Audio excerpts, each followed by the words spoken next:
আবারও ইরান প্রসঙ্গ।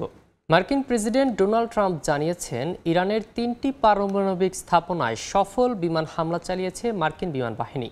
Fordow, Natanz এবং ইস্পাহানে চালানো এই হামলার পর সব যুদ্ধবিমান এর মধ্যেই ইরানের আকাশসীমা ত্যাগ করেছে। ট্রুথ সোশ্যালে দেয়া এক পোস্টে ট্রাম্প জানান, যুক্তরাষ্ট্র অত্যন্ত সফলতার সঙ্গে হামলা সম্পন্ন করেছে।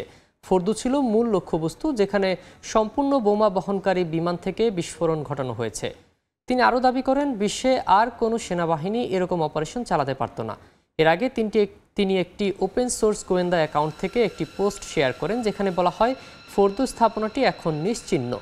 যদিও অতীতে ট্রাম্প বহুবার যাচাইবিহীন সূত্র থেকে তথ্য শেয়ার করে সমালোচনার মুখে পড়েছেন।